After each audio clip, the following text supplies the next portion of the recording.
네, 서동수의 글로벌 마켓 리더 메리츠 정음증권 서동수 대리와 얘기를 나눠보도록 하겠습니다. 안녕하십니까? 네, 안녕하세요. 네, 자 서동수 대리와 함께 얘기 나눌 부분들 어떤 내용들인지 먼저 이슈부터 확인을 해보도록 하죠.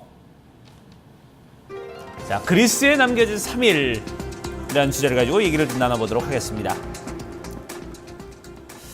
자, 지금 계속해서 좀 협상은 좀 이루어지고 있는 상황이고, 일단 치프라스 총리도 적극적으로 임하겠다, 지금 이 협상에 대한 의지를 좀 보여주고 있는데, 지금 상황이 어떤지부터 먼저 좀 체크를 해보도록 하죠.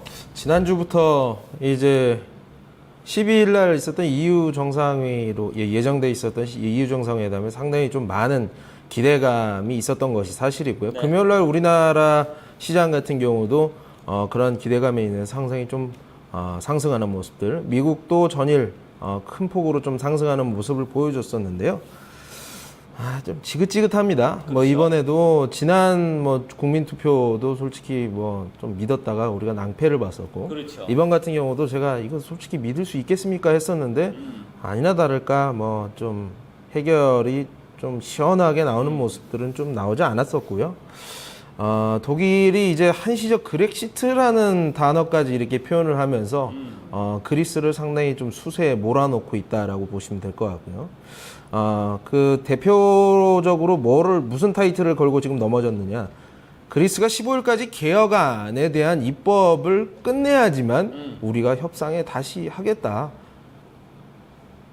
굉장히 많거든요. 조항 네. 자체가. 네. 이런 것들이 참 될 수 있을까 좀 걱정이 됩니다. 그러게요. 지금 일단은 그런 부분에서 지금 그리스 내부적인 문제도 있을 거고요. 메르켈 총리 같은 경우는 지금 그리스는 이제 신용을 잃었다 이렇게 얘기까지 했는데, 그래도 또 이제 독일 쪽에서 이제 그렇고 프랑스 올랑드 총리 같은 경우는 지금 어떻게든 이 협상에 대한 어떤 의지를 계속해서 좀 보이고 있는 그런 상황이고요. 네, 유로존 정상들 사이에서도 이렇게 들어보면 독일과 프랑스의 엇갈린 흐름이 계속해서 좀 나오는 것 같습니다. 이런 부분들에 한해서 새 개혁안에 의해서 강도 높은 그런 걸 지금 요구를 하고 있는 상황인데, 앞으로의 전망은 좀 어떻게 봐야 될지 외신 쪽에서 이야기를 좀 먼저 들려주시죠. 네, 로이터에 따르면요. 일단 강도 높은 그 개혁안을 기초로 해가지고 합의문을 작성해서 이제 정상회담에서 논의를 할 수 있도록 안건을 지금 올려져 있는 상황이고요. 그 강도 높은 개혁안이라는 게 12개 조항인가 그렇게 된다는데, 네. 그 시리자에서 죽어도 안 된다고 하는 것들이 몇 개가 포함이 되어 있습니다.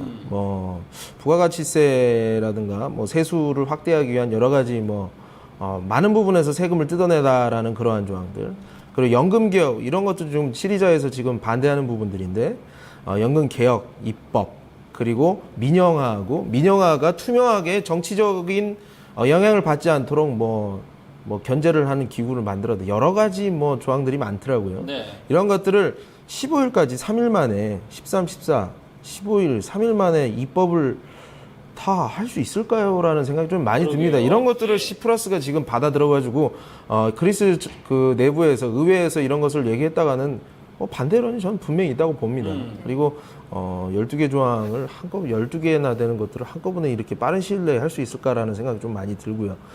그리스 내부에서는 사실 이런 위기에 대한 그 인식을 하고는 있지만 더 이상 잃을 것도 없다라는 이런 인식 때문에 배를 째버려라. 네. 이런 식이기 때문에 이런 것들이 참 15일까지 뭔가 우리가 기대를 하기에도 좀 쉽지 않나 이런 생각이 않나 이런 생각이 좀 들고요.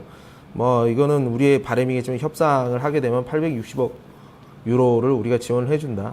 그 전까지 은행이 문을 열고 돈이 떨어질 수도 있으니까 120억 유로를 긴급 수요를 해줄 수 있다라는 얘기를 하고는 있는데요. 이거는 이제 우리가 15일 이후에 한번 봐야 되는 부분들이고요. 이제 협상 실패하면은 한시적으로 그렉시트를 한다. 드라크마화를 니네가 쓰면서 5년 동안 지냈다 다시 돌아와라라고 얘기하고 있지만 여러 언론에서는 메르켈이 공식적으로 이런 부분들은 있지 않았다. 어디 EU의 고위 관리는 그런 말이 있었다. 왈가왈부 얘기가 많기는 한데요. 어쨌든 굉장히 좀 그리스를 몰아넣고 코너에 몰아넣고 있는 이런 부분들이라고 보시면 될 것 같고요. EU의 한 시니어가 이제 한시적 그렉시트는 EU 그룹에서는 불법으로 돼 있는 일리갈이다. 이렇게 나와 있는 것도 한번 참고를 해보시면 될 것 같습니다. 네, 그래요. 지난주 금요일장에 낙관론에 힘이 실리면서 정말 글로벌 증시가 일제히 반등했고 범유럽 스톡 지수 같은 경우에 사흘째 랠리를 이어갔거든요. 근데 지금 주말 사이에 굉장히 좀 바뀐 분위기가 지금 전개가 되고 있습니다. 당장 이번 주에 또 글로벌 증시에 미칠 영향력이 상당히 궁금해지는데 결국은 또 보수적 관점으로 봐야 될까요? 오늘부터 해서 실질적으로 그리스 내부에서 이제 반대론이라든가 여러 가지 뭐 갈등이 뉴스 플로우로 전개가 될 가능성이 높지 않나라는 게 제 생각입니다. 그렇기 때문에 뭐 전일 미국장이 올랐다고 하더라도 우리 증시가 제가 확실히 모르겠어요. 약간 시초가에서는 조금 올라올 수도 있겠습니다만 결론적으로는 이런 두려움들이 적극적인 시장 매수의 관점으로 이어지기에는 상당히 무리가 있다는 생각이 좀 들고요. 네. 15일 날 협상이 제기가 되는 것들 어쨌든 입법이 되느냐 안 되느냐 그리스가 실질적으로 15일 날 협상 테이블로 완전한 상태로 돌아올 수 있느냐라는 생각을 해보면 좀 보수적으로 바라봐야 되는 부분들 또 그거 넘어서 20일 날은 22 채권 만기가 있기 때문에 그 긴급 수혈을 해주고 있는 ELA 관련 여부도 결정이 돼서 상당히 좀 부담스럽다. 그림을 한번 보십시오. 뭐 이머징 지수라든가 글로벌 지수 전체적으로 지금 전 세계적으로 증시가 지금 조정이 계속 되어 있는 상태입니다. 네. 이런 것들 추세가 전환이 되는 모습들을 해도 우리가 현금을 모두 가용해서 시장에다가 진입해도 늦지 않는다고 저는 생각이 들고요. 네. 어쨌든 앞으로 뭐 조금 뭐 부정적으로 바라볼 수 있는 일정이 남아 있기 때문에 이러한 것으로 인해서 좀 한 2, 3일 정도 조정이 된다고 한다면 그때는 한번 베팅을 해볼 만합니다만 지금으로서는 여기서 추가 매수를 하기는 약간 부담스럽다. 다음 그림 보시면 CDS 금리 같은 경우도 계속 지금 올라오고 있는 상황. 이런 것들이 꺾이는 모습들이 확인되기 전까지는 시장 포션을 늘리기는 상당히 어렵다. 저만이 아니라 모든 시장 투자, 그러니까 전 세계에 있는 투자자들이 이러한 부분들에 대해서 동조를 하지 않겠느냐. 좀 부담스럽다. 모두가 느끼는 것은 다 비슷하게 생각하거든요. 네.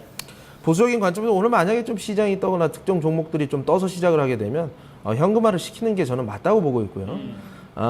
현금이 지금 제가 계속 요구를 하고 있는 20, 30%의 현금을 급하게 매수를 들어갈 필요는 없다. 근데 만약에 이런 것들이 오늘 시장에 굉장히 뭐 또 종목별로 또 패닉 상태가 나온다. 이런 식으로 해서 뭐 코스닥 보통 보면 한 7, 8%, 10% 요즘 우습거든요. 네. 이러한 시점에서는 그냥 트레이딩 관점에서 한번 사보는 것은 저는 동조는 합니다만 어쨌든 전체적인 틀에서는 20, 30%의 현금은 계속 지속적으로 유지하시는 게 좋겠습니다. 네. 당분간은 뭐 보수적인 관점에서 이제 시장을 좀 관망을 하면서 가지고 있는 현금들을 이제 나중에 좀 더 적극적으로 좀 활용할 수 있게끔 지금 현재는 좀 잠궈두는 게 하나의 좀 방법일 수도 있다 이렇게 얘기를 했고 뭐 트레이드를 들어간다 하더라도 좀 이렇게 일단은 좀 변동성을 활용을 해서 좀 소폭으로 좀 들어가는 게 어떻겠냐 이런 부분에 대한 얘기를 좀 해주셨습니다.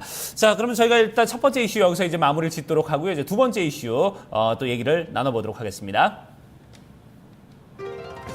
네, 옐런의 의지에 대해서 이야기를 나눠보겠습니다. 결국 금리 인상 시기에 대한 논의, 미국 증시에 어떤 영향을 미칠지 중점이 될 것 같습니다. 네. 자, 옐런 의장 글쎄요. 좀 계속해서 금리 올해 안에 무조건 올리겠다 자꾸 이렇게 좀 얘기를 하고 있는데 지금 이런 시장의 흐름에서 이 얘기가 지금 잘 맞아떨어질 수 있는 부분인지 좀 많은 부분 좀 의심이 들거든요. 어떻습니까? 선진 시장 입장에서는 금리가 올라간다는 얘기, 우리 경기가 강해지고 있다라는 얘기로 들릴 수 있겠습니다만 이머징 입장에서는 금리를 오르게 되면 실질적으로 이제 이머징 시장에서 자금 유출에 대한 우려감이 있는 것이 사실이기 때문에 우리한테는 이게 어떻게 보면 그렇게 좋은 부분들은 아니다. 단기적으로 봤을 때. 어쨌든 옐런 의장 연내 금리 인상 의지를 재확인을 하는 부분들이었고요. 뭐 최근 들어서 그리스라든가 중국 이러한 우려로 인해서 조금 마음이 움직이지 않았을까 기대감이 있었지만 택도 없었다라고 보시면 되겠습니다. 네. 일단은 미국 경제 회복에 대한 어떤 자신감을 보여주기도 했었고 또 일각에서 반대로 뒤집어 놓고 보면 그만큼 그리스나 중국의 영향을 심각하게 보지 않고 있는 게 아니냐라는 의견들도 있거든요. 이런 부분들을 다 봤을 때 9월 인상설에 좀 힘이 실린다고 봐야 될지 외신 쪽 반응 좀 살펴주시죠. 예, 일단 로이터에 따르면 옐런 의장의 스피치에서 통화정책 정상화를 위해서 우리가 금리를 연내 상승을 하는 것이 맞지 않겠느냐. 그렇지만 우리가 금리를 오르게 되면 굉장히 천천히 오르겠다. 뭐 이런 것들은 어떻게 보면 좀 시장에 대한 친시장적인 부분이다라고 좀 표현할 수가 있을 것 같고요. 그리고 뭐 인정을 했습니다. 인플레이션이라든가 노동시장에 관련된 데이터들이 생각했던 만큼 충분치는 않다라는 점에서는 동의를 했었고, 어쨌든 이러한 것들이 뭐 금리 인상이라는 그 큰 그림을 전혀 변화시키지는 않는 모습들을 보여주면서 미국 시장 뭐 오르는 모습, 그 채권 금리라든가 그래 달러 인덱스가 상승하는 모습을 좀 전해주고 있다라는 부분들을 스케치하고 있었습니다. 네. 이번 주에 또 의회 증언이 남아 있습니다. 네. 여기에서 어떤 새로운 힌트가 나오진 않겠느냐, 또 이런 이야기들도 함께 제기가 되고 있는데, 자, 글로벌 이슈 파급력으로 봤을 때는 금리 인상에 대한 부분 어떻게 살펴봐야 될까요? 제가 솔직히 말씀드리면요, 저 같은 뭐 전문 투자자 영역에 있는 사람들은 항상 매매를 좀 해야 되고 시장에 발을 들여놔야 되기 때문에, 하지만 7월 달 같은 경우는 개인 투자자 입장에서 주식 안 하는 게 좀 낫습니다. 사실 솔직히 말씀을 드리면요. 네. 15일 날 16일 날 통화정책 보고가 의회에서 예정이 되어 있는데, 여기서 사실 또 이분이 지금 이제 의장께서 하시는 말씀에 대해서도 많은 이목들이 지금 집중이 돼 있고요. 거의 27일 날, 28일 날 뭐 FOMC 이목이 계속 집중이 돼 있다. 라는 점이 굉장히 좀 부담스럽습니다. 네. 그리스도 해결이 되지 않고 FOMC에서 만약 금리 상승이라도 그냥 하겠다라고 한다면 또 막연한 이런 아웃플로우, 그러니까 국내 증시에 대한 이제 외국인들의 수급이 원활치 않을 가능성이 상당히 크기 때문에 주식을 살 때 말이죠, 하나의 이제 기술을 말씀드리면, 와 진짜 무섭다. 이거 진짜 이거 돌아설 수 있어? 진짜 충분하게 조정이 되었나? 라는 보고 너무 충분하게 조정이 돼 있고 너무 무섭고 할 때가 진짜 매수 적기 타이밍이거든요.